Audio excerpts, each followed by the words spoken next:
So for our chalice conversation this morning, I'm going to take you back to 1970, at a time when I was 19 years old, and I was at a crossroads. I dropped out of college, and I was struggling. I didn't know who I was, much less what I wanted to do with my life. It was one of those significant thresholds that I was experiencing back then. So I took a leap of faith. I remembered all the stories that my grandmother told me, my nine, about the Welsh countryside. I recruited a friend, filled a backpack, and flew to Wales to find her childhood home. Now, I found a bunch of relatives there, and I found the old farmhouse in a little town called Keenant in northern Wales. And actually, I liked it so much there that my roommate and I traveled for 4 months before I came back home. But when I returned, I was changed in some inexplicable way. I was able to go back to school and finish my degree in social work. But some doors had been opened to me, doors I never would have discovered if I hadn't taken that leap of faith, crossed that threshold where fear sat, and went through the other side. Now, I never stopped being curious about the world, and travels have taken me to many sacred places. I've been to stone circles, burial chambers, holy wells, ancient cathedrals, labyrinths, and magical forests. But now that I've been confined, none of us are traveling these days. So I find those liminal places in my own neighborhood. 2 streets over, I found a magical stand of elm trees. And the other day, a Carolina wren came and flew through my yard. This is where the liminal places reside. They evoked a sense of wonder in me. It's where the ancestors live. So these places allow us a time to pause, to ask questions, and to listen deeply for the answers. Sometimes they come to me in the way of memories. My grandmother will whisper in my ear. Sometimes a song will bubble up. And sometimes it's just the feeling that I get. Sometimes they come harshly. They're not always kind answers that come, like a sudden thunderstorm when I'm out in the middle of a field, or a root that catches my foot and I go down on my face in the dirt. But when I cross those thresholds, I don't always know the way. The way knows the way. So what I would like to do now is to show you some slides of places where I have crossed thresholds throughout the world, and to couple that with a song that I've been obsessed with, a little bit like Laura was obsessed with a song last week. It was written by Lindsay Scott, and it's sung in harmony with Lisa Littlebird, and it's called The Way Knows the Way.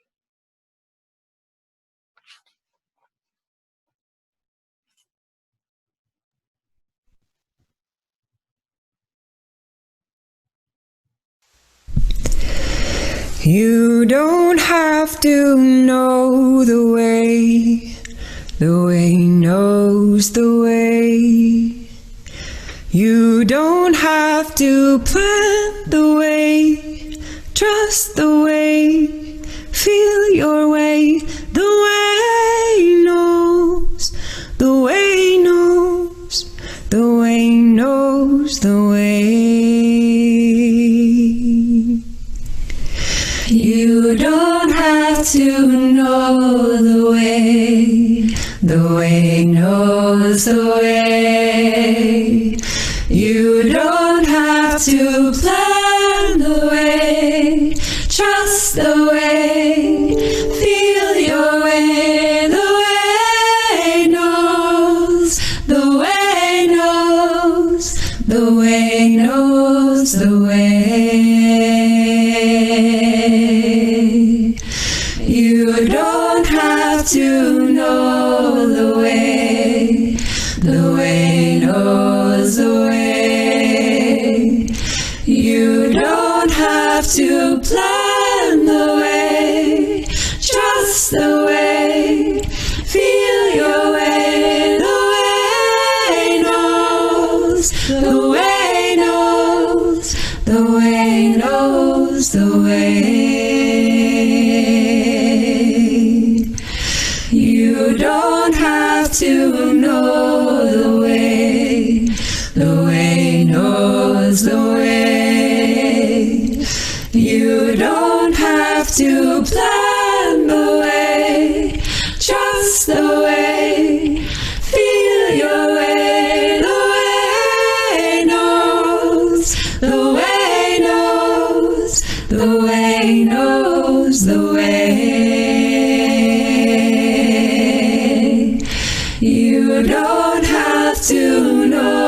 knows the way.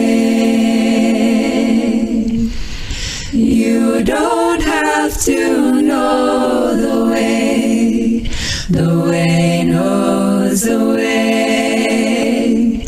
You don't have to plan the way, just the way. Feel your way, the way knows, the way knows, the way knows the way. You don't have to know, don't have to know, the way knows the way.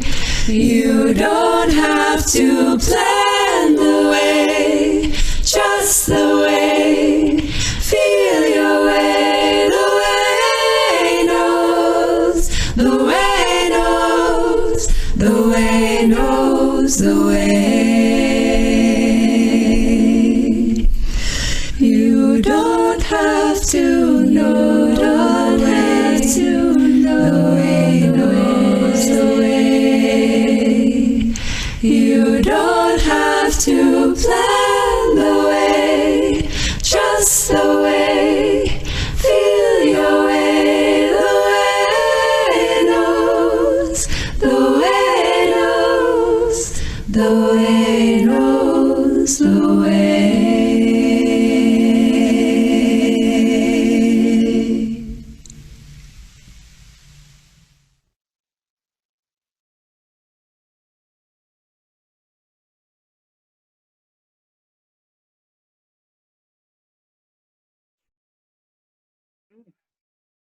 Thank you, Bruce. Bruce Childress was the one who put together the pictures, my pictures that I took with the piece of music. That's the first time I saw it. Thank you. Thresholds. So this is a little bit about another experience, which happened last March. Jean and I were scheduled to go on a 12-day trip to Jordan. It had been a childhood dream of mine to visit the mysterious city of Petra and stand before the most impressive temple facade called the Treasury. Then COVID-19 hit, and countries like China and Italy were closing their borders. There were no cases in the US yet, and our tour company assured us that we could still travel. But still, this slow, insistent feeling of panic began to take over my thoughts. Was I supposed to go? Or was I supposed to listen to my gut-wrenching feeling and stay? Should I go another year? What was my intuition telling me?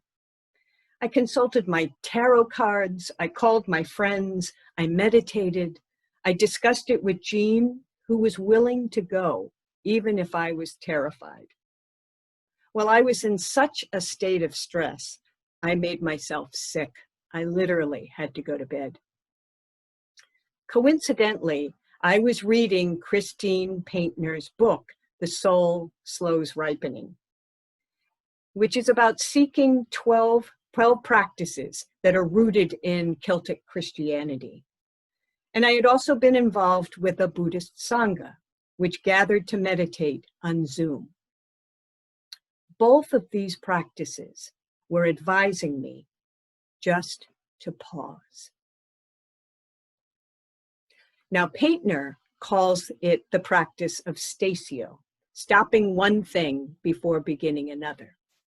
Now, Tara Brach, who's a Buddhist teacher, writes, the first step in learning to practice a pause is to be intentional. Know that you are stopping. Then you take 3 full breaths, relax, and acclimate. Then pay attention to waking up your senses. Know that you are here. To occupy the pause, know that you're listening to sound right here. The forms you are seeing is right here. The sensations in your body, right here. 3 breaths.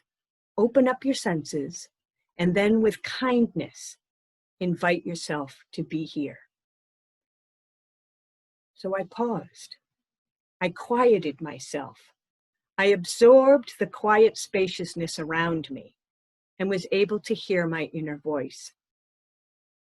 Suddenly it came to me. I was on a threshold, that liminal space of knowing, of moving from one place and knowing that I was facing the unknown. I don't know about you, but when I'm facing the unknown, I get terrified. All I want to do is back up and not deal with it at all. But my yearning to go to Petra tugged at me like a child pulling on her mother's apron strings. I remembered all the sacred places I had traveled to in my life and its transcendent qualities. I always feel as if I've touched something deep inside when I return from travel. So when it came to Petra, I knew I had to go. Something was waiting for me there. I just needed to trust my intuition and go. And if I was wrong, well, the plane would just go down. That's it. I've had a good life. The plane would just go down. So on March 2nd, we left Boston for Amman, Jordan. It was one of the most remarkable adventures I have ever been on. We went to the Fertile Valley, the beginning of humanity. I touched something deeper than deep while I was over there. And when I came home, I was just transcendent. I knew I had overcome my crippling fear, faced the threshold, paused, took a breath, and then went. The silver lining in all of this is that I've been able to process this adventure. And I've come to realize that for years I have traveled with reverence for the stories of the land held within the landscape. By pausing before entering into the sacred sites, I have allowed myself to experience all that has been left behind. As John O'Donohue writes, ruins are not empty. They are sacred places full of presence.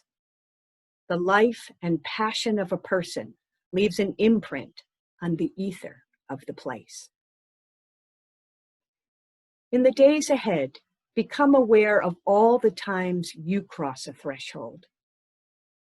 You might be moving from one space to another, getting up in the morning to go downstairs to make a cup of coffee or a cup of tea, getting out of the car to step onto a path that leads into the woods, or even the times between texts and phone calls. Just pause for a moment. Take in the atmosphere of the place. Allow yourself to catch up and then move into the next space.